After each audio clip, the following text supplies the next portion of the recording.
Bien, bonjour à toutes et à tous. C'est à mon tour de parler de Marie-Christine pour vous dire que je suis vraiment très heureux d'être avec vous ce soir et puis d'apporter ce témoignage qui consiste à vous dire que Marie-Christine est vraiment quelqu'un de formidable. Je la connais depuis plusieurs années et comme ça a été très bien dit dans plusieurs témoignages, avec Marie-Christine, on va avoir la jeunesse, bien sûr, le dynamisme, mais aussi, vous l'avez très bien dit, madame, les qualités de cœur. Et ce qui m'a toujours frappé chez Marie-Christine, c'est la manière dont elle sait travailler en équipe, écouter, respecter les autres, parce que ce qui compte dans la gestion municipale, c'est le travail d'équipe, le travail d'unité, où une équipe s'entend bien, où chacun apporte ses qualités, où elle se complète. Le maire a un rôle important. Mais nous le savons, Christian le dira à son tour, dans les équipes municipales qui marchent, ce qui compte avant tout, c'est cet esprit collectif. Et là, Marie-Christine, tu l'as complètement, et je sais que tu vas beaucoup apporter à cette commune, beaucoup apporter dans une période qui va être difficile pour nous. Et je voudrais ajouter également une qualité qui est la tienne, c'est la compétence. Parce que les années qui viennent vont être doublement difficiles pour les collectivités locales, et en particulier les nôtres dans le Val-de-Marne. D'abord, mais je ne veux pas vous assommer avec ça, les tensions financières vont être de plus en plus importantes. L'État est au bord de la faillite, et là, je suis bien placé pour le constater en tant que président de la Commission des finances de l'Assemblée nationale, et étant en grande difficulté, eh bien, il répercute ces difficultés sur les collectivités locales en baissant massivement les dotations aux collectivités. Et donc, nous allons beaucoup souffrir dans les prochaines années et il faudra gérer de façon extrêmement rigoureuse. Et puis, il y a une singularité dans notre région parisienne et dans nos 3 départements de Petite Couronne, c'est que le gouvernement, la majorité socialiste verte, s'est mis dans la tête qu'il fallait à tout prix densifier la Petite Couronne. Et que des villes qui ont la chance d'être restées à échelle humaine, d'être restées plutôt à dominante pavillonnaire, comme Le Perreux, dont je suis le maire, comme Saint-Maurice, évidemment comme Ormesson, ces villes doivent être bétonnées, elles doivent être densifiées. Il faut absolument construire des immeubles, construire en masse des logements sociaux. Les chiffres dans une commune comme la mienne, du Perreux, sont absolument terrifiants. Et il faut modifier en profondeur cet urbanisme. Or, cela, nous n'en voulons pas.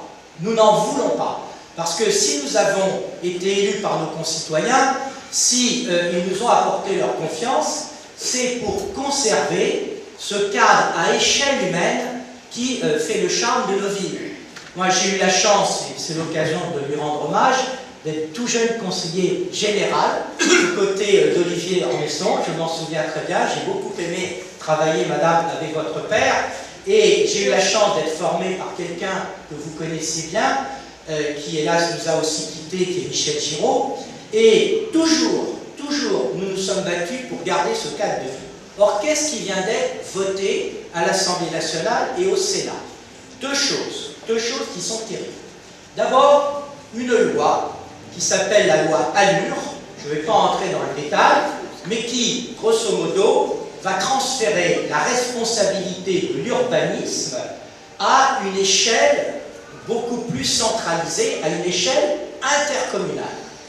Mais surtout, pour les 3 départements de Petite Couronne et pour Paris, une autre loi qui consiste de force à créer la métropole du Grand Paris, un énorme instrument, organe technocratique qui regroupe de force les 123 villes des 3 départements des Hauts-de-Seine, de la Seine-Saint-Denis et du Val-de-Marne, plus Paris, et qui va siéger donc dans Paris. Ce sera un truc absolument monstrueux et qui va récupérer, c'est du moins ce qu'ils veulent faire, les pouvoirs d'urbanisme qui sont les nôtres, à nous les maires, pour faire quoi? Pour mener une politique de densification dont nous ne voulons pas.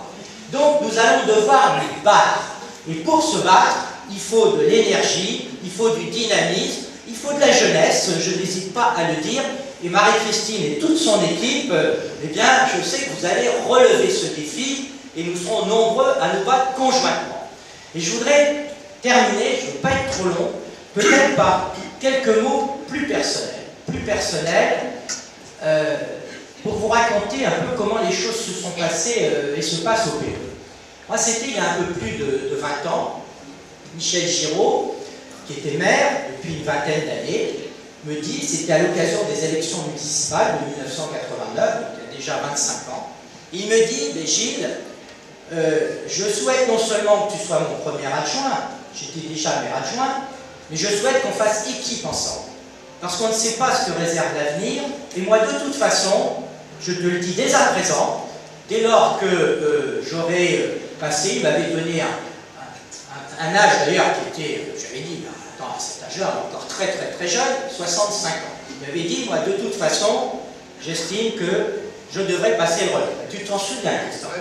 Et ça s'est passé plus vite que prévu, puisque je suis devenu maire en 1992 quand il est revenu à la région. Mais nous avions fait une campagne municipale complètement ensemble.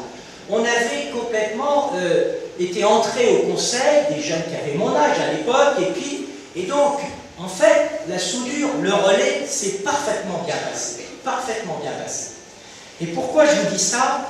C'est parce qu'aujourd'hui, moi, je viens d'avoir 65 ans, le temps passe tellement vite, et c'est mon tour.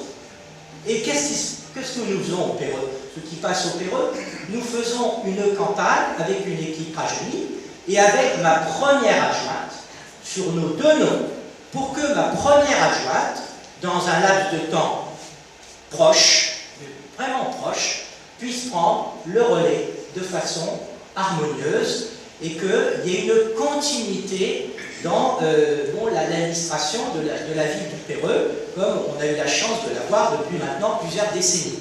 Ce qui fait qu'elle a été maire adjointe aux affaires sociales pendant 6 ans, puis sur le dernier mandat qui s'achève, elle a pris les finances et le personnel, bon, un peu l'urbanisme, et les choses vont se passer tout naturellement. Alors aujourd'hui, bon, elle est anesthésiste à temps plein à l'hôpital de Créteil, donc elle n'a pas encore le temps nécessaire, mais dès que...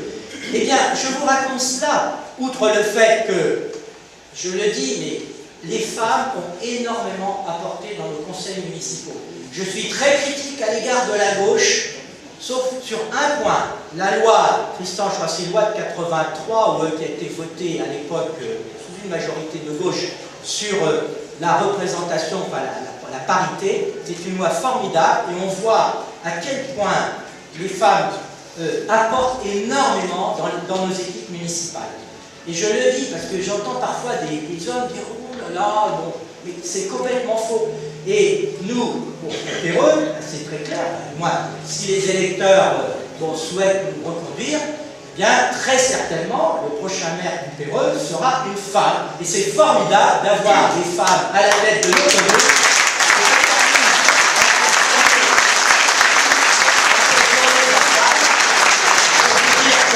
Vous voyez, il y a à la fois toutes sortes de raisons objectives, les finances, l'urbanisme, le dynamisme, la jeunesse, mais je veux vous apporter un témoignage personnel, parce que ce qui va se passer à Ormesson, ça me rend vraiment heureux par rapport à ce que je souhaite dans ma bonne ville du Pérou. Alors, bonne santé.